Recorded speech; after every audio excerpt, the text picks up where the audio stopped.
What if that one dream or one goal that you've been working so hard towards suddenly changes? And that is our topic for the day. Welcome to the first ever episode of the Drama Mama podcast. I was thinking of making that a jingle, the Drama Mama podcast, but yeah, it's still under works. So in this podcast that I have been dreaming about launching when I first started Sonic Creates, pre-wedding, I've been dreaming of this moment. Obviously, it's not as aesthetic as I wished it to be. I'm sitting on my carpet. It is what it is. But in the Drama Mama podcast, we'll be going over very important things in life that we pass through, especially from our 20s to our 30s, transitioning phases, career change, relationship, faith, very important, overthinking, insecurities, imposter syndrome, basically things I have experienced in my life and things that I've noticed people relate to. And if you watch this episode and watch 10 episodes from this episode, I think you're going to discover how I keep changing my plans and how I've accepted that it's okay to change our plans. And it's okay to take your time figuring things out. And it's okay if you still feel lost in a lot of areas in your life. And it's okay if you feel that others are faster than you and life is not a race. You are not racing with others. What matters is that you're growing in the right way and that you have goals to grow and that you always have a goal you're working towards. That's what matters. Not that, hey, that person's doing this and that and we're at the same age, or that person's even younger than me and they're so much faster in life and they're working in that company and that company. Let's remove these thoughts from our head and let's just focus on how am I changing and what's next for me. And Drama Mama podcast is gonna tackle a lot of these. And what I want to do is just talk about this unfiltered. Obviously, I'm in my room. There's no one in the house. I'm here with you only. So on today's topic is how we change over time and how I changed and how I finally accepted that it's okay to change your dreams and that it's okay if you've invested years into believing that that is what you want to accomplish in your life. And once you've hit that accomplishment or you're kind of close, you hit the brakes and realize, hey, that is not for me. And that is okay. Let us start with success and defining success. I sat with this question for a very long time thinking, how and what is success to me? And when we first think of success, we think of financial freedom, especially as someone who grew up in a home that gave a lot of love, but at the same time, we did struggle financially for a lot of years. And so success for me wasn't that I want to get rich, I want that car. Thankfully, I've never been a materialistic person. And if you know me on a personal level, you know that I honestly don't care about the fancy things. Now, none of us don't like good equipment, a good car, a nice phone, a good MacBook or a laptop. What I wanted or what success looked like for me was financial freedom so I can, give back to my parents, give back to the community and just be there. Success meant I have my own business, I have my own company, I'm running it, I have 10 employees and I'm kind of just attending meetings, and I would always have this visual of myself wearing heels and walking into the studio, this big agency of mine.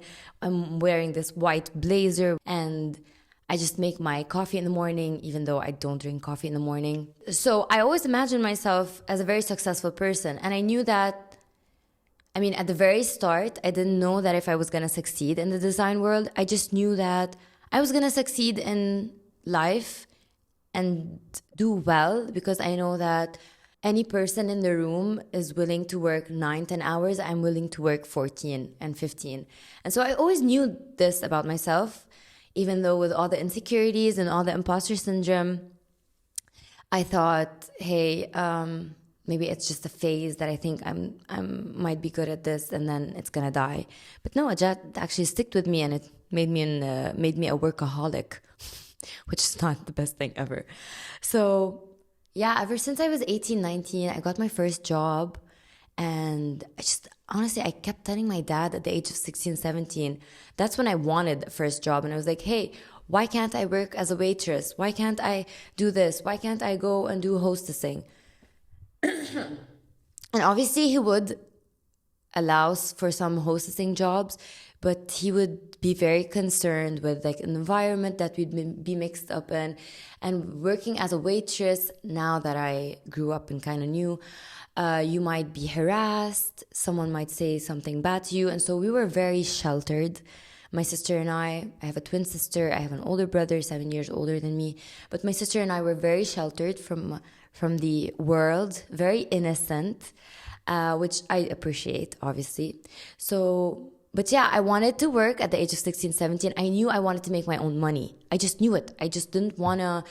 It's not that because I didn't want to ask my parents for money. I just wanted to make my own money and just be independent and have a saving aside and shop. I love shopping. I obviously still love shopping, but I loved shopping so much. I just wanted to buy anything I wanted.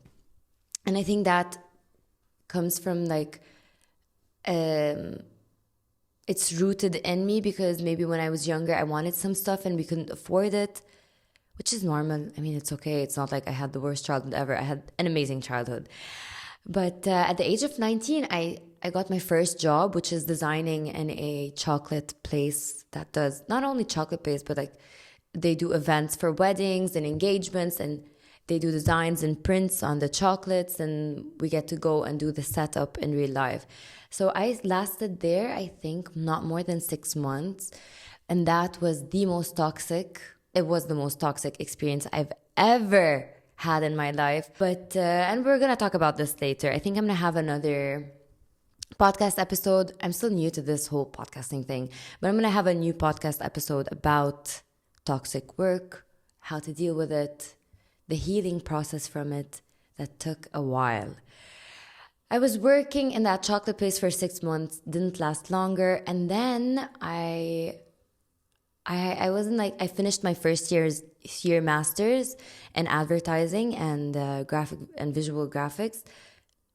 What was it called? Graphic art. Sorry, that's what the degree was called. And so I still had 1 more year to gain my master's, but I got a job. And your girl wanted to be independent. And so I took that job and I learned motion graphics by myself, which is also for another topic. Let us not divert into many topics as I tend to do. So yeah, I started that job. I didn't finish my master's, which is one of the best decisions I obviously took. So I'm okay with that. Even though my father keeps telling me you should go back to college and continue your last years of master's. Father. In this day and age, what matters is the amount of following you have. No, I'm joking. I was very determined on making it in life since the age of 19. From the age of 19, I can proudly say I never took a cent from my parents. And if I took, I returned it. It was just a loan, calm down. So I've been very independent. And when you grow up with this mindset of hustling, I was a hustler. You tend to become independent in a toxic way, I would say. And at the time, I didn't see myself as a toxic person. I just saw other people lazy. It is what it is. Don't judge me while I was judging others. So what I would do is actually work like 13, 14 hours a day. It was a very tiring phase in my life. I would live with my grandmother in Beirut. My parents' house was very far. It's like an hour drive or something. If you're stuck in traffic, that's an hour and a half. And so I became a workaholic. And I stayed as a workaholic from the age of 19 till the age of 25, 26 actually.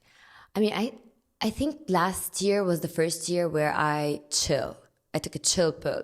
So from the age of 19 till the age of, I'm 29, till the age of 28, I stayed as a workaholic. I spent so much time working. And when you're a workaholic, you just fixate on success. and you just fixate on that one goal, which is I'm hustling right now, I'm freelancing, I'm working too many jobs at the same time. And you're only thinking about sacrifices. And you're thinking that I'd sacrifice this outing with a friend. I'd sacrifice this relationship for that one project. I'd sacrifice this and that. But I want to take that project. I can do this. And when you're growing up, one lesson that I learned was that it's okay to say no. But when I was growing up, like from 19 till 28, obviously I'm a grown-ass woman at 28, but it tends to get harder and easier to say no to projects. In what sense? So it's harder to say no because you know you can take that project and you know you can do it faster than the previous you 2 years ago. But it's easier to say, yes, that's what I meant, because you know you're faster. And it's easier to say no because then you're kind of wiser and you know what projects that are worth taking. But in my case, I never said no. And that was too hectic for my body, physically, for my mental health. I've had more burnouts than I've had off days. And I barely had off days. And I didn't take much off days, but I had a lot of burnouts. Ask my husband. I'm married. That's also for another episode. I had so many burnouts in life. And if you don't know what burnout is, I'm going to explain it to you. Burnout is you actually thinking that you can make it. And you keep pushing yourself and pushing yourself. You don't sleep, you don't eat, you don't do anything, you don't go out.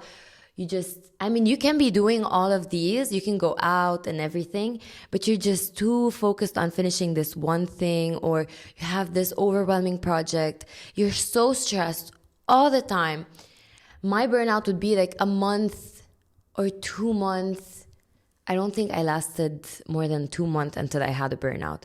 And then I would crash. And what a burnout feels like at the moment, it feels anti-God. That's what I would say it is. Wow. Now that I thought of it, it is. Having a burnout is an anti-God kind of feeling. Why? You lose all sense of hope and motivation to wake up tomorrow. At least for my case, I'm a bit extreme, but then again, I did mention I was a workaholic, and I don't throw that word around easily. So yeah, I would wake up and just feel like I don't want to breathe. I would feel no peace. I would feel so sad and so tired to the extent that I don't want to talk to anyone, and I don't like myself at that moment. And why I say that's an anti-God kind of moment, because it is an anti-God kind of moment. Because when you're close to God, you feel peace, you feel hope, you feel energized, you feel full of life, and you want to just attack life in that sense. Let me check if I'm still recording. Yeah, I am. Are we 16 minutes in? Wow. I think this is going to be like an hour podcast. I hope you last that long with me, dear human. So obviously I'm married now, and I've been with my partner for 6, almost close to 7 years. And this March 2027, it's going to be 7 whole years. And so he's seen that phase, so many phases of me burnt out, and it would just crush him every time because my burnout is so extreme. I'd end up crying from the morning till the evening, and I would just text him, I can't stop crying. I'm so tired. I can't do this anymore. And he'd be like, just stop doing it. Oh my God. I don't know if he's ever going to watch this podcast. Because when your partner's so involved in your life as a creator, he's so interested in everything I do, and he's so supportive. Gosh, I love him so much. But I don't know if he's going to stand listening to my voice for an hour when I'm going to say the exact same thing when he comes back home. But anyways, I would text him and be like, I can't breathe, I can't do this. And because I have severe acid reflux, and severe acid reflux means if you're stressed, if you lack sleep, if you're tired, you reach a point where you cannot breathe and you keep on coughing. Right before this podcast, right before I started recording actually today, I woke up with a bit of an acid reflux because our sleep schedule hasn't been so stable. And so I kept coughing for like half an hour before I was able to record this, or else my voice would be like George Wassouf, if you know him. I'm gonna let you hear a 5-second clip of him. That is exactly how I sound. And so burnout, when I have a burnout, my voice is like that all the freaking time. And it's like talking to a man who's been smoking for the last 60 years.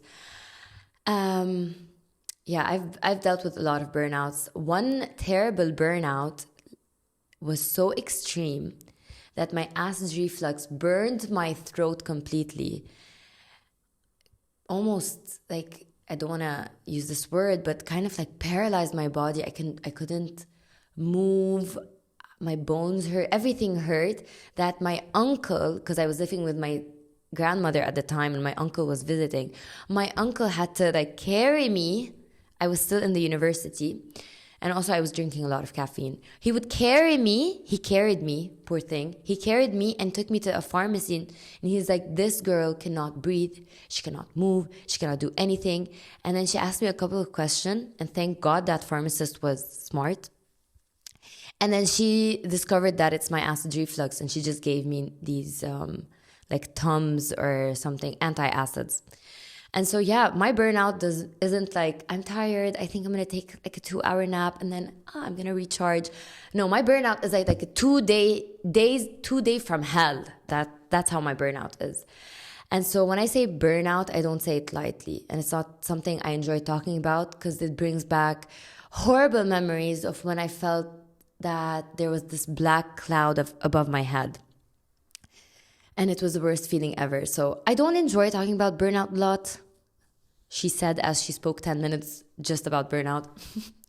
But at that time, you gotta understand, I was working multiple jobs. At one point, at the age of 23, I was working a full-time job in the second, or was it the third biggest advertising company in the world. So that was there was a bit of pressure there. I was also working a part-time job in an NGO, nonprofit. I don't think it was an NGO. It was just a company.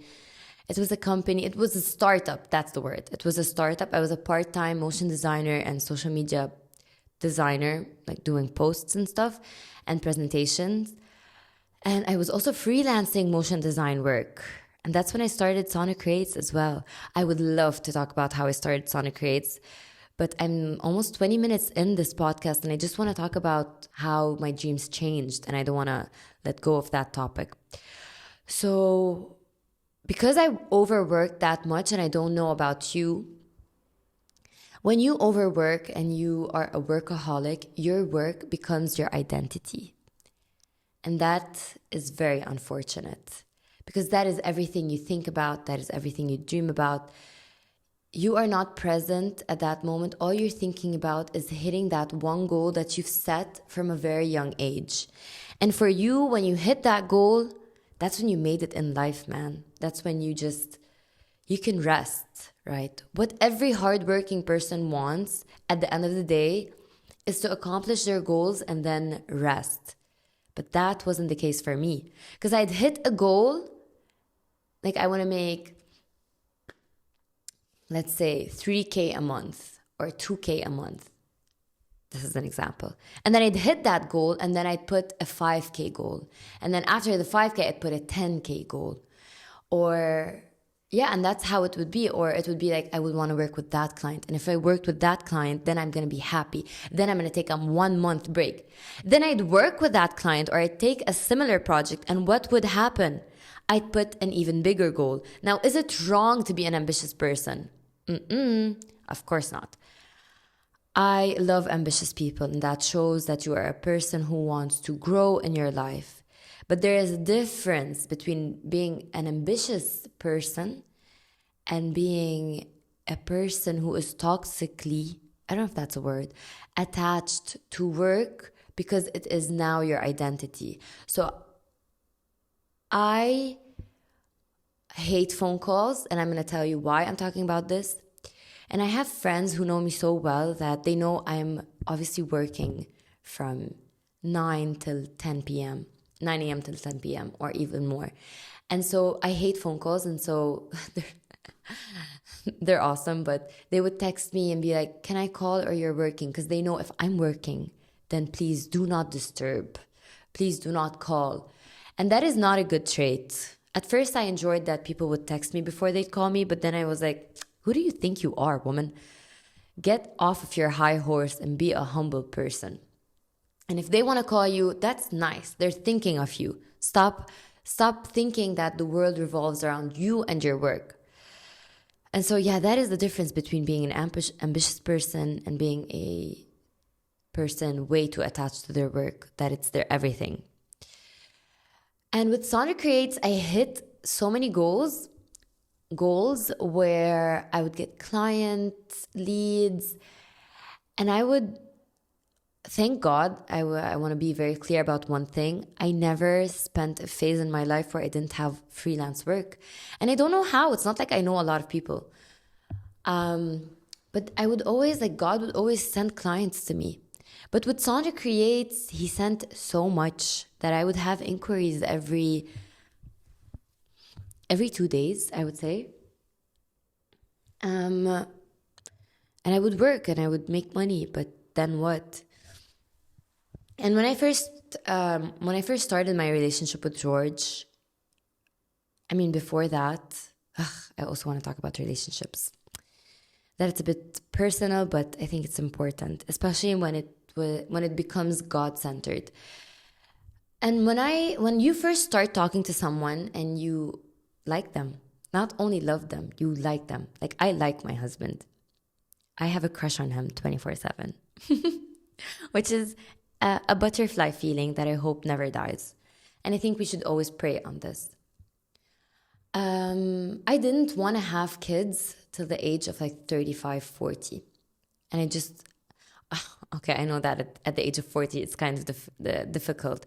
But when I was 23, I was so oblivious about all the details of a woman's cycle and all of these. But anyways, the point is, I was too fixated on work and my career. And I wasn't present. I just wanted to work. And I didn't imagine that I'd crave to have a family. I'd have a house. I'd want to be a housewife. I obviously still don't want to be a housewife. I love working and enjoy it. And it gives me purpose in a very big part of my life. But yeah, I never imagined that I would sit one day and be like, I think I want to have a child. A little drama mama human, or just a small human in the house. But once you like your human, the partner that you're talking with, you start dreaming of a smaller version of this human in front of you. And by 30, I thought that by 33, actually, I had a plan that I'd have this big company. And right now, at the age of 29, all I can think about is, I would love if we can buy a small land and I can plant some cucumber and tomatoes and just live a quiet life where I edit, where I have YouTube and I talk to you guys and we connect. And then I can turn off my laptop at 5 p.m., prepare dinner for my husband. We'd watch a movie, we'd say a little prayer together at night and then sleep. My oh my, how I would have never imagined that. And all I want is to plant and farm and just film content. And I felt disappointed at one point. Like, am I dream? Is it that the older I'm getting, the smaller my dreams are getting? And that freaked me out. And that freaked me out so bad that I thought, I'm changing as a person and I've invested so much time and so much hard labor. And mind you, I started working and I would take $5 projects. And I'm not ashamed to say this. In fact, I'm very proud to say this. a client would be like, can you create an A4 design for my menu? And it would be just front. And I'd be like, okay, that's $5. I was just starting out graphic design and I was not even sure I was good at it. So my prices were very low. And then the client would be like, yeah, it's actually front and back. And did not change my price. So starting from a person who initially took so many projects at a low price, and then I increased my prices, and so my ambitions grew and my goals grew, and then to becoming a person that just wants a quiet life. I don't want to run the 10, 15 employees that I kept dreaming about. Do I not want to own a real agency and open it up in Lebanon and have a schedule where I would go every day 8 a.m. and I would not wear my heels and my white blazer? That's how detailed my dreams were. I visualized them so clearly. And who knew I'd end up in this 3x4? Is it a 3x4 mini room that I'm sitting in? I'm sitting on a carpet, for God's sake. And this is all that I want to do in my life? Is it wrong that I invested that much time into learning new skills, learning new tools, having sleepless nights, and then I downsized my dream when in fact, because I've been thinking about this podcast episode for like the past 2-3 days in a very deep way. When in fact, the older you get,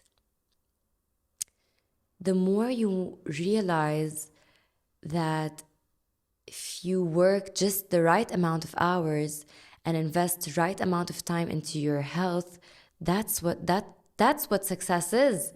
And that's where I should invest my time in. So am I downsizing my dream, or am I actually realizing that I don't want less, I just want different? And it was hard, and it's hard. Because George and I did actually open a company. So this is something else that I want to talk about. That being a restless person as myself, I wasn't going to be like, okay, I'm never going to open this company. We actually did open a small company. And I had like 4 people. I had a project coordinator.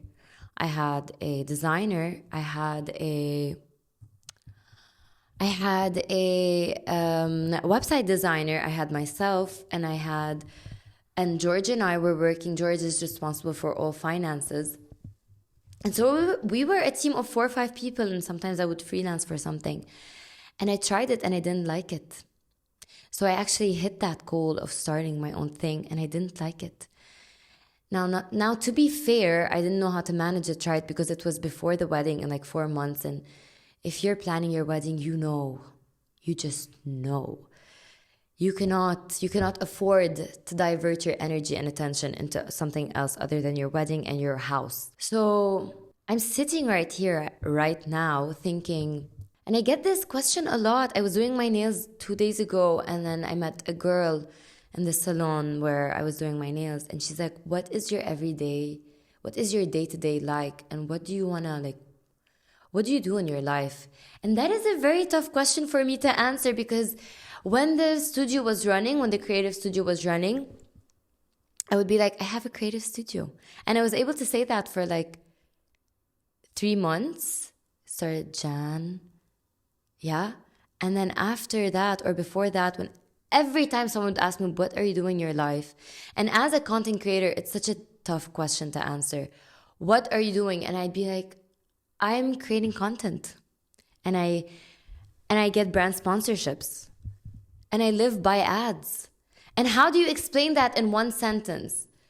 And especially in Lebanon, when you want to stay in Arabic, I live on social media, or I work on social media.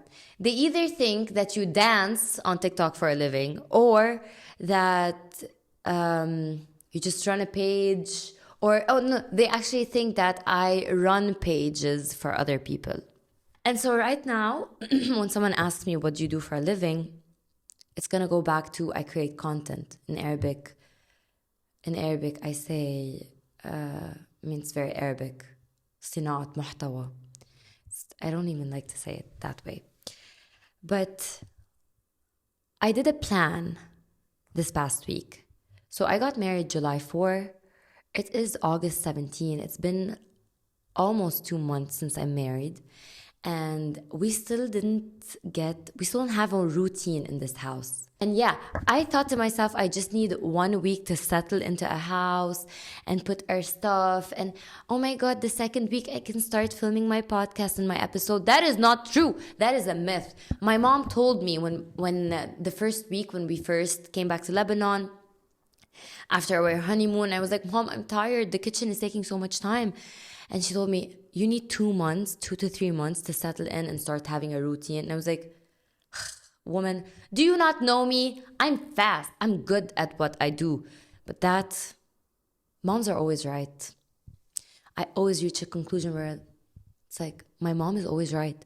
And so I still didn't settle. And today is the first day where I'm sitting calmly in front of a camera and recording. But y'all don't know what I have behind the scene. I have piles of clothes and a house to fix, which is okay. I enjoy housework more than you can ever imagine.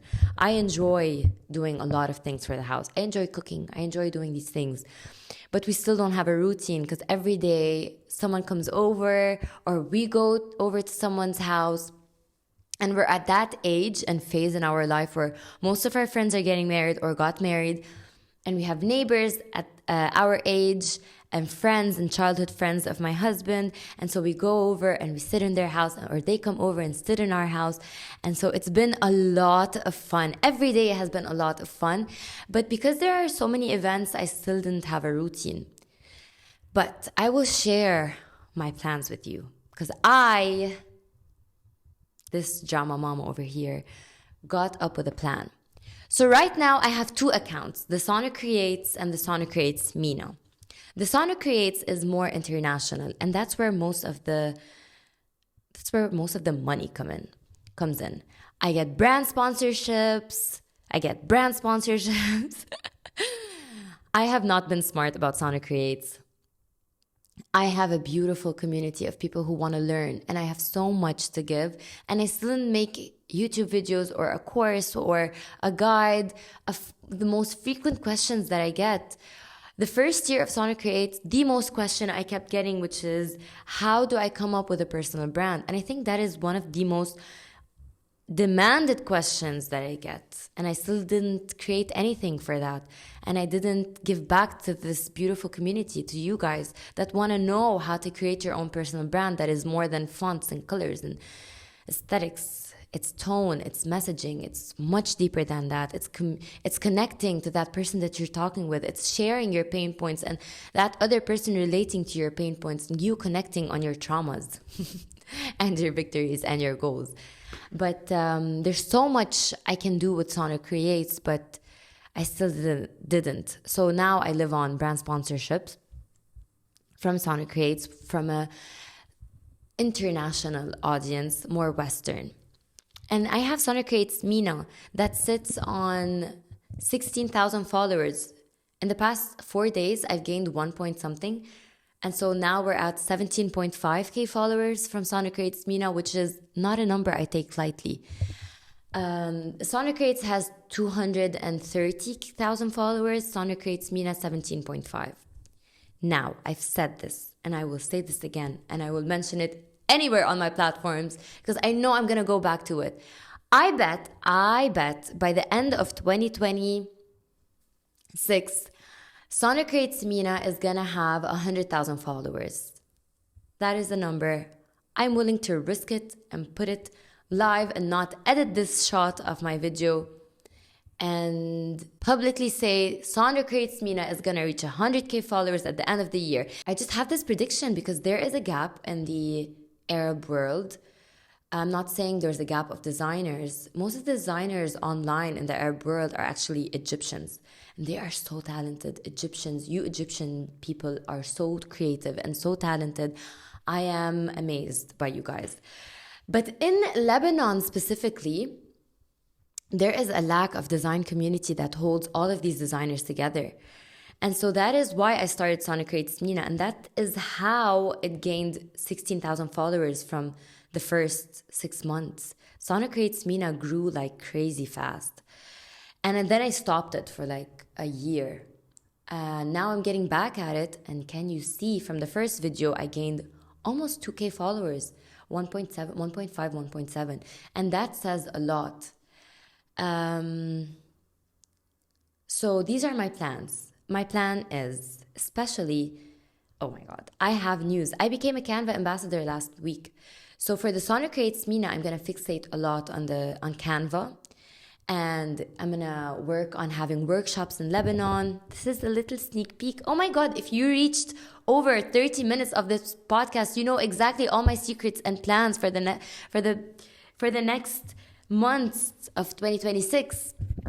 So for the Sonic Creates Mina, it's all going to be about Canva. I'm a Canva fanatic. So it's going to be about Canva, tips and tricks. How can you really use Canva, even if,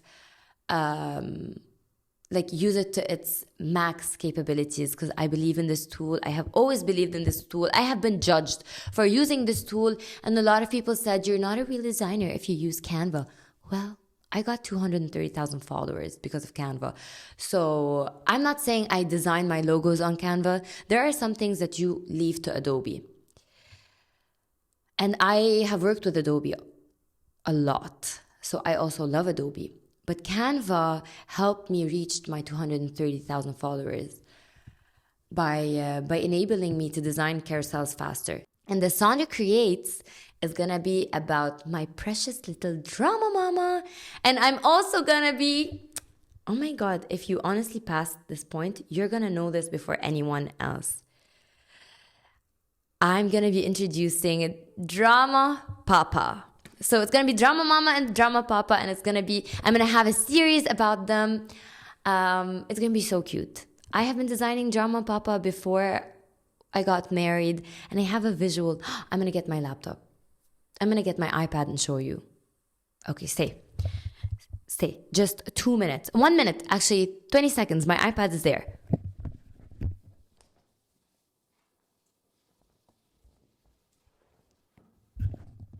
I realize that you guys might be listening to this and not watching this, so I don't want to bore you. But I'm also not going to sing or something, because you might go... okay, there we go.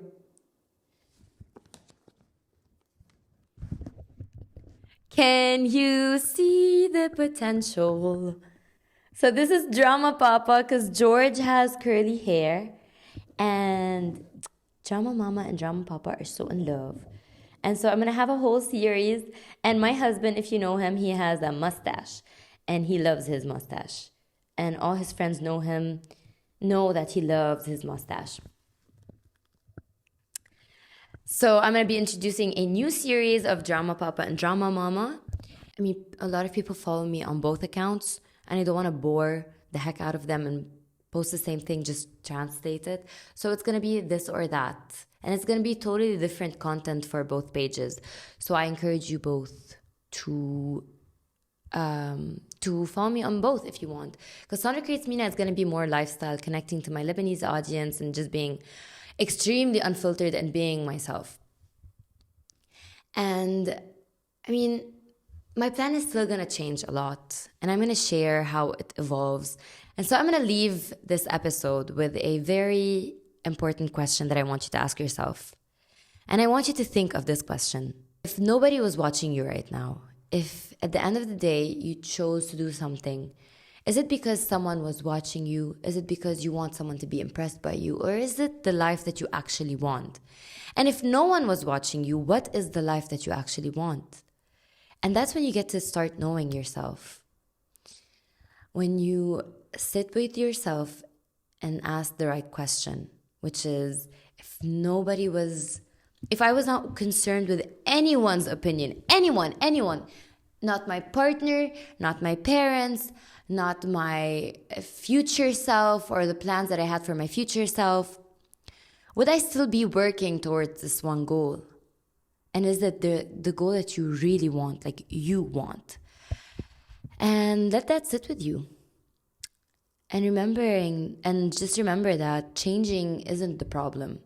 Refusing to change because you're attached to an old version of yourself is the problem.